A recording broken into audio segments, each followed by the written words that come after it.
Hello, एक बार फिर से स्वागत है आपका मेरे YouTube चैनल एजुकेशन हब 9340 में। जैसे कि कल तक हम लोगों को कैन को डिस्कस कर चुके थे, अब वो कैन के इंटरोगेटिव पार्ट को हमें डिस्कस करना है, क्योंकि कल तक हम नेगेटिव और सिंपल टेंसेस को बना चुके थे। आज हम बात करने वाले हैं कैन के इंटरोगेटिव पार्ट को, डबल इंटरोगेटिव पार्ट को, और यदि हो सका, ज़्यादा वीडियो बड़ी नहीं हो पाई तो हो सकता है हम WH फैमिली को भी आज ही डिस्कस कर लें। तो जैसा कि पहले से ही मैंने क्वेश्चन बना के तैयार कर लिए हैं, ये हमारे इंटरोगेटिव क्वेश्चन लिखे हुए हैं जो कि क्या से चालू होते हैं, इन पर हमें एक एक करके डिस्कशन करनी है। अच्छा, सबसे पहले ये मैंने फॉर्मूला भी लिख दिया है कि सबसे पहले हेल्पिंग वर्ब आएगी, फिर सब्जेक्ट आएगा, फिर वर्ब आएगी, फिर ऑब्जेक्ट आएगा, फिर अदर वर्ड आएगा। उसके बाद हम लोगों को क्वेश्चन बनाना है। लेकिन पहले भी मैं आपको बता चुका हूं कि हमें फॉर्मूले से कोई लेना देना नहीं है। एक बार मैं आपको रिकैप करा दूं कि जब हम सिंपल टेंस बनाते हैं तो सबसे पहले सब्जेक्ट लेते हैं, और सब्जेक्ट लेने के बाद हम सबसे पीछे लौट जाते हैं और वहां से लौटना चालू कर देते हैं। फिर मैंने आपको बताया कि नेगेटिव सेंटेंसेस बनाने हैं, तो नेगेटिव सेंटेंस बनाने का एक ही तरीका कि जब तक सिंपल टेंसेस चल रहे हैं बिना WH के, तब तक आप थर्ड प्लेस पर नोट लगाते जाओ। अब एक और तरीका आज हम सीखने वाले हैं जो कि थोड़ा अलग है, लेकिन ज्यादा डिफिकल्ट नहीं है, बड़े आराम से उसको सॉल्व कर लेंगे हम। जैसे कि इंटरोगेटिव क्वेश्चन आपको नजर आ रहा होगा, शुरुआत क्या से हो रहा है। अब हम क्या करेंगे कि जब भी शुरुआत क्या से होगी तो हम सबसे पहले लास्ट वाले वर्ड को उठाएंगे, क्योंकि क्या का मतलब हेल्पिंग वर्ब से है और हमें हमारी हेल्पिंग वर्ब सबसे लास्ट में मिलेगी, पहले नहीं मिलेगी। जो आप इस क्या को देख रहे हो, इस क्या के लिए जो हेल्पिंग वर्ब है ये सबसे लास्ट में मिलेगी, यही हमारी हेल्पिंग वर्ब होगी। पूरे टेंसेस में हम इसी की बात कर रहे होंगे। अच्छा, इस फॉर्मूले को मैं एक बार डिस्कस करके बताऊं कि सबसे पहले हेल्पिंग वर्ब आनी है, फिर सब्जेक्ट आना है, फिर वर्ब की फर्स्ट फॉर्म आनी है, फिर ऑब्जेक्ट आना है, अदर वर्ड आना है। कैसे पहचानेंगे कि सब्जेक्ट क्या है? तो मैं आपको कल भी बता चुका हूं कि कौन का क्वेश्चन करेंगे तो वो सब्जेक्ट का आंसर देगा। और यदि हम दो ऑब्जेक्ट मिलते हैं क्वेश्चन में तो हम दो तरीके से बात करेंगे। जैसे यदि एक ही सेंटेंस में दो ऑब्जेक्ट मिलते हैं तो सबसे पहले हम क्वेश्चन करेंगे किसे से, किसे का जो उत्तर आएगा वो किसे का ऑब्जेक्ट होगा, और क्या का जो उत्तर आएगा वो क्या का ऑब्जेक्ट होगा। लेकिन इसमें भी प्रायोरिटी किसको देनी है, सबसे पहले लिखना किसको है, तो किसे के उत्तर को सबसे पहले लिखना है और बाद में क्या के उत्तर को लिखना है। एक बात ध्यान रखना कि पहले क्या का उत्तर आएगा पीछे से लौटने में, किसे का उत्तर बाद में आएगा, लेकिन हमें ये ध्यान रखना है कि पहले किसे का उत्तर देना है, ना कि क्या के उत्तर को। और यदि बाई चांस गलती से दे भी दिया है पहले क्या का उत्तर, किसे का उत्तर बाद में दे रहे हैं, तो उसको भी मैं बता दूंगा कि किस तरीके से इसको सुधारना है। चलो अब शुरुआत करते हैं हम इसकी। तो सबसे पहले हमें हेल्पिंग वर्ब लेनी है। हेल्पिंग वर्ब हमें कहाँ मिलेगी, तो सबसे लास्ट में मिलेगी। आप इतना याद रखना कि क्या वाले क्वेश्चन को सॉल्व करने से पहले हमें क्या करना होगा, सबसे पहले पीछे से लौटना है। तो सबसे पहले लिखेंगे हम सकते हो, तो सकते हो के लिए आता है कैन, तो हमने सबसे पहले इसको लिखा।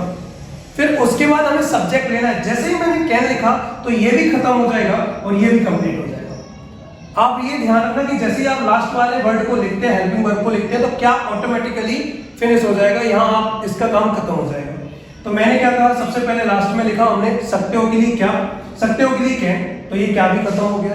अब हमें सब्जेक्ट चाहिए, तो क्या के बाद क्या आ रहा है, तुम के लिए क्या आएगा, यू, तो कैन यू। फिर वर्ब की फर्स्ट फॉर्म, अब मैंने कहा ये किसके लिए आया, तो सबसे पहले क्या के लिए आ गया कैन, फिर सब्जेक्ट ले लिया हमने, तो ये सब्जेक्ट कंप्लीट हो गया। और आपको एक बात ध्यान रखना, सब्जेक्ट लेने के बाद आपको पीछे से ही लौटना है। एक बार तो हम पहले से पीछे लौट चुके हैं, वो हेल्पिंग वर्ब पहले ली, और फिर सब्जेक्ट लेने के बाद आपको दोबारा से पीछे से लौटना है, तो ये सब्जेक्ट कंप्लीट हो गया। अब आए यहाँ पे क्या क्या कंप्लीट हो गया। क्या सकते हो लिख लिया है, हाँ सर लिख लिया, पहले लिख लिया था। क्या खेलना लिख लिया है, नहीं अभी नहीं लिखा है, तो अभी लिखना बाकी है। तो चलो हम खेलने के लिए लिखते हैं। खेलने के लिए आएगा प्ले, तो कैन यू प्ले हो गया, ये हो गया खेलना। फिर क्या आ रहा है, सर केवल मैच बचा हुआ है, तो उसको लिखते हैं, तो क्या आ जाएगा match, can you play match और क्वेश्चन। फिर एक बार कोशिश करते हैं कि ये क्वेश्चन कैसे बनेगा। तो क्या के लिए सबसे लास्ट में आना है। जैसे ही हमने देखा कि क्या है तो सबसे लास्ट से शुरुआत करेंगे। सबसे लास्ट में क्या लिखा है, सकते हैं, सकते हैं के लिए क्या लिखा, कैन, और जैसे ही हमने लास्ट वाला वर्ड लिखा उसके बाद ये भी खत्म और ये भी खत्म, और फिर उसके तुरंत बाद क्या के साथ जो लिखा होता है वही आता है, यानी कि सब्जेक्ट ही आता है। तो क्या के साथ लिखा हुआ है हम, तो यहाँ पे क्या आ जाएगा वी, और जैसे ही सब्जेक्ट लिया फिर से हमें वही चीज दोहराना है कि हमें पीछे से लौटना है। तो इसके साथ क्या आएगा, खाना, खाने के लिए क्या आता है, ईट, और ये क्या बचा, खाना, इस खाने के लिए क्या आता है, फूड। तो क्या कर रहे हैं हम लोग, सबसे पहले क्या के लिए लिख रहे हैं, उसके बाद सब्जेक्ट ले रहे हो, सब्जेक्ट लेने के बाद फिर से पीछे से लौट रहे हैं। एक बार फिर से कोशिश करते हैं। फिर से लिखा है क्या वे यहाँ आ सकते हैं, तो सबसे पहले फिर से क्या से क्वेश्चन किया गया है, क्या वे यहाँ आ सकते हैं।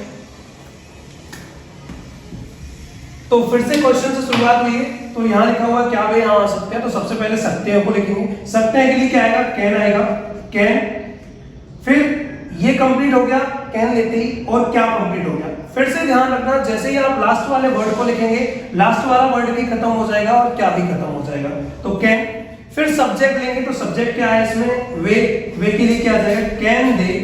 फिर आने के लिए क्या आ जाएगा, कम, क्योंकि बे को पहले लिख चुके हैं, ये कम किसके लिए हो गया, आने के लिए। फिर यहाँ के लिए क्या आएगा, हियर। तो कैन दे कम हियर, ये भी खत्म। सबसे पहले हमने लास्ट वर्ड को लिखा सकते हैं, जैसे ही सकते हैं के लिए कैन लिखा तो क्या भी खत्म। फिर सब्जेक्ट लिया दे, सब्जेक्ट लेने के बाद फिर से पीछे से लौटे, तो यहाँ आने के लिए क्या आ गया, कम, और फिर क्या आ रहा है यहाँ के लिए, हियर। एक लास्ट क्वेश्चन है इसका, इसको आप बड़े आराम से बनाएंगे और समझना कि इंटरोगेटिव क्वेश्चन को और कैसे बना सकते हैं। फिर लिखा है क्या हम तुम्हारे बगीचे से फूल तोड़ सकते हैं, ये बहुत बड़ा क्वेश्चन है। अब इसको फिर से सुधारते हैं। सबसे पहले मैंने क्या कहा कि किस पे नोटिस किया, क्या लिखा हुआ है, यानी कि हेल्पिंग वर्ब से शुरुआत होगी, और हेल्पिंग वर्ब हमें क्या मिलेगी, सबसे लास्ट में। तो सबसे लास्ट में क्या लिखा हुआ है, सकते हैं। सकते हैं के लिए क्या आएगा, कैन, और जैसे ही मैंने कैन लिखा तो सकते हैं भी खत्म और क्या भी खत्म। अब किसकी बात आती है, तो सर अब सब्जेक्ट लिखना है। सब्जेक्ट क्या होगा, हम, तो हम के लिए क्या आएगा, वी। और सब्जेक्ट लेने के बाद अब आप पीछे से लौटते चले जाए। तो सबसे लास्ट में क्या लिखा है, तोड़ना। तोड़ने के लिए क्या आएगा, प्लक, कैन बी प्लक, ये तोड़ने के लिए कंप्लीट हो गया। अब उसके ठीक पहले क्या है, फूल। फूल के लिए क्या आएगा, फ्लावर्स। तो कैन बी प्लक फ्लावर्स, ये भी कंप्लीट हो गया। सर ये फ्लावर्स भी कंप्लीट हो गया। अब उसके ठीक पहले क्या है, से के लिए क्या आएगा, फ्रॉम, तो ये भी कंप्लीट हो गया। और अब उसके ठीक पहले क्या आ रहा है, तुम्हारे बगीचे, ये एक साथ आएगा क्योंकि पजेसिव केस जो भी होंगे वो एक साथ ही आते हैं, जो पजेशन दिखाते हैं। जैसे हम कहते हैं मेरा बैग, मेरा घर, तो ये सभी एक साथ ही आते हैं। तो मैंने क्या कहा, अब क्या बचा है, तुम्हारे बगीचे। तो तुम्हारे बगीचे के लिए क्या आएगा, योर गार्डन। तो यहां तक हम लोग देख चुके हैं कि कैसे कैसे चीजों को करना है कंप्लीट। यहां तक हम देख चुके हैं। जैसे यहां लिखा है क्या हम तुम्हारे बगीचे से फूल तोड़ सकते हैं, तो सबसे पहले सकते हैं के लिए आ गया, क्या आया, कैन। ये जैसे ही कैन लिखा तो सकते हैं भी खत्म और क्या भी खत्म। फिर हम के लिए आ गया वी, और फिर पीछे से लौटते जाएंगे। तोड़ने के लिए क्या आ गया, प्लक। फिर फूल के लिए फ्लावर्स, फिर से के लिए फ्रॉम, फिर तुम्हारे बगीचे के लिए योर गार्डन। इस तरीके से हम इन क्वेश्चनों को सॉल्व कर रहे हैं, ठीक है। इसके बाद हमें डबल इंटरोगेटिव क्वेश्चन करना है। मैं अभी उन क्वेश्चनों को दोबारा से लिखता हूं, और फिर उसमें डबल इंटरोगेटिव का मतलब है कि उसमें क्या भी आना चाहिए और नहीं भी आना चाहिए। चलो शुरुआत करते हैं डबल इंटरोगेटिव क्वेश्चंस की। जैसे कि उसमें इंटरोगेटिव भी आएगा और नेगेटिव भी आएगा। इसका मतलब क्या है कि उसमें क्या भी आएगा और नहीं भी आएगा। अभी तक हमने क्या क्या चीजें देखी, सबसे पहले सिंपल सेंटेंस को बनाना देखा, जिसमें सब्जेक्ट लो और पीछे से लौटाओ। फिर दूसरे नंबर पे हमने देखा नेगेटिव सेंटेंस को, जिसमें थर्ड नंबर पे नॉट लगाना है। और फिर हमने देखा इंटरोगेटिव क्वेश्चन को, जिसमें हमें हेल्पिंग वर्ब से शुरुआत करनी है और हमारी हेल्पिंग वर्ब सबसे लास्ट में मिलती है। और अब इंटरोगेटिव भी है इसमें मिक्स और नेगेटिव भी है। तो हम इसको क्या करते हैं कि जैसे क्वेश्चन नेगेटिव में बनता है वैसे नेगेटिव का बनाएंगे, जैसे इंटरोगेटिव में बनता है वैसे इंटरोगेटिव का बनाएंगे। थर्ड नंबर पे यदि नॉट लगता है तो हम थर्ड नंबर पे नॉट लगाएंगे। और इंटरोगेटिव में क्वेश्चन की शुरुआत हेल्पिंग वर्ब से होती है, तो हमें हेल्पिंग वर्ब से शुरुआत करेंगे। जैसे आप फिर से देख रहे हो, आप क्या लिखा हुआ है, तो जैसे ही आप क्या देखते हो तो सबसे लास्ट में पहुंच जाओ। सबसे लास्ट में क्या लिखा हुआ है, सकते हो, उसके लिए हम लिखते हैं कैन। जैसे ही हमने लास्ट वाली हेल्पिंग वर्ब को लिखा, सकते हो को लिखा, मतलब हेल्पिंग वर्ब को लिखा, और जैसे ही हेल्पिंग वर्ब को लिखा तो ये भी खत्म और ये भी खत्म। फिर क्या आता है, सर सब्जेक्ट आता है, तो सर हमने सब्जेक्ट लिखा लिया। और हमको अब अच्छे तरीके से याद है कि नॉट कौन से नंबर पे लगाते हैं, सर तीसरे नंबर पे लगाते हैं। तो सर हमने यहाँ पे नॉट भी लगा लिया, क्योंकि हम दूसरी जब हम नेगेटिव सेंटेंस बना रहे थे तभी हम इस बारे में डिस्कस कर चुके थे कि नॉट तीसरे नंबर पे आना है। तो कैन यू नॉट, तो सर ये भी कंप्लीट हो गया और ये भी कंप्लीट हो गया। अब क्या बचा हो, सर पीछे से लौट के आओ, बनाने के लिए क्या आएगा, तो कुक आएगा। Can you not cook, cook किसके लिए आएगा, बनाने के लिए। और बचा क्या, खाना, तो खाना के लिए क्या आएगा, फूड। तो can you not cook food. बनाना वैसे ही है जैसे कर रहे थे, बस एक स्टेप और जोड़ दिए इसमें कि नॉट को और लगा दिया है। हमने कहा क्या हम यह किताब नहीं ले सकते हैं। फिर से वही काम करना है, क्या के लिए क्या आएगा, हेल्पिंग वर्ब से शुरुआत करेंगे, हेल्पिंग वर्ब कहाँ मिलेगी, लास्ट में मिलेगी, तो सकते हैं के लिए क्या आएगा सर कैन आएगा। हमेशा हेल्पिंग वर्ब की पहचान लास्ट से ही होगी। अब यहाँ जैसे ही हमने हेल्पिंग वर्ब को लिखा तो क्या भी खत्म, क्या का मतलब केवल इतना होता है कि वो ये बता सके कि आपको शुरुआत हेल्पिंग वर्ब से करनी है, क्या का और रीजन नहीं होता है। तो हमने कहा कैन आ गया, फिर सब्जेक्ट लेना है तो सर वी आ गया, तो कैन वी। उसके बाद सर इसमें यदि नेगेटिव है तो नॉट लगाओ, नहीं है तो आगे बढ़ जाओ। हाँ इसमें नेगेटिव है तो नॉट थर्ड प्लेस पे आ गया, तो कैन बी नॉट। फिर लेने के लिए क्या आएगा, ये नॉट भी खत्म हो गया, लेने के लिए क्या आएगा सर टेक आएगा, तो कैन बी नॉट टेक, तो ये लेना हो गया। और फिर क्या आया सर यह किताब, मैं आपको पहले भी बता चुका हूं कि कुछ शब्द एक साथ आएंगे, तो यह किताब के लिए क्या आएगा सर दिस बुक, तो can be not take this book. आपको शुरुआत में थोड़ा सा अजीब सा लगेगा कि ये क्या क्या हो रहा है सारी चीजें, लेकिन यकीन मानिए जैसे आप 10 से 15 वीडियोस को लगातार मेरे साथ आओगे, आपको ये चीजें बहुत अच्छी लगने लगेंगी, बड़े आसानी से समझ में आने लगेगी। क्योंकि अभी तक हमने केवल 4 चीजों की डिस्कशन की है, सिंपल टेंस कैसे बनेगा, नेगेटिव कैसे बनेगा, नेगेटिव के बाद इंटरोगेटिव कैसे बनेगा, और उसके बाद डबल इंटरोगेटिव कैसे बनेगा। बस एक क्वेश्चन और रह गया कि WH कैसे बनेगा। आप थर्ड क्वेश्चन जो इंटरोगेटिव बनाया था उसको थोड़ा ध्यान रखेंगे तो आपके WH वाला भी बड़े आसानी से बनता चला जाएगा। बस आप अभी मेरे साथ बिल्कुल इंक्लूड होते जाइए, मिलते जाइए, धीमे धीमे जैसे ही बॉन्ड बनने लगेगा हमारे बीच में सारी चीजें बिल्कुल A to Z क्लियर आने लगेगी, A to Z समझ में आने लगेंगी सब कुछ। चलो अगले क्वेश्चन पे चलते हैं, क्या वे भोपाल नहीं जा सकते हैं। तो सबसे लास्ट में फिर से सकते हैं लिखा है और यहाँ क्या लिखा है, और क्या का मतलब सर हेल्पिंग वर्ब से शुरुआत करनी है, हेल्पिंग वर्ब कहाँ मिलेगी, लास्ट में मिलेगी, तो सकते हैं के लिए क्या रखेगा कैन आ गया। जैसे ही मैंने इसको कंप्लीट किया क्या भी खत्म। फिर बे के लिए क्या आएगा दे आएगा, कैन दे। फिर सर नेगेटिव है तो नॉट कौन से नंबर पे आता है, आपको याद होगा कौन सा नंबर पे आता है, कौन से नंबर पे आता है, तीसरे नंबर पे, तो कैन दे नॉट। फिर जाने के लिए क्या आएगा सर, ये कंप्लीट हो गया, ये दे वे के लिए आ गया। अब जाने के लिए क्या आएगा गो आएगा, तो कैन दे नॉट गो। अब क्या बचा है भोपाल। यदि डेस्टिनेशन किसी दिशा में बताते हैं तो उसके बाद टू आता है, तो हमने उसके पीछे लगा दिया टू, तो ये जाना कंप्लीट हो गया। और बचा क्या भोपाल, तो अब हम यहाँ लिखेंगे भोपाल, तो can they not go to Bhopal. तो ये हमारा तीसरा वाला बन गया। क्या किस जगह पे क्या आ गया है, तो sir helping verb I can, फिर बे के लिए दे आ गया, नॉट नहीं के लिए आ गया, गो जाने के लिए आ गया, और भोपाल के लिए भोपाल आ गया, ये भी कंप्लीट हो गया। अब लास्ट क्वेश्चन बचा हुआ है इसमें, क्या तुम यहाँ नहीं रुक सकते हो, तो फिर से क्या से शुरुआत करनी है, तो फिर से लास्ट वर्ड कैन, और जैसे ही इसको लिखा इसको खत्म किया। तुम के लिए क्या गया यू, तो कैन यू। फिर क्या है नेगेटिव है तो नहीं के लिए क्या गया नॉट, कैन यू नॉट। रुकने के लिए stay, can you not stay, या स्टॉप जैसा भी आप लगाना चाहो, दोनों में अंतर होता है। स्टॉप आप कुछ समय के लिए रुकते हो, और स्टे का मतलब ठहरना होता है, वो 1 दिन 2 दिन 3 दिन 4 दिन उन चीजों के लिए बताया जाता है कि आज हम यहाँ ठहर रहे हैं तो उसके लिए स्टे आता है। और जब हम किसी थोड़े समय के लिए 10 सेकंड 15 सेकंड के लिए रुकते हैं तो उसको हम स्टॉप कहते हैं।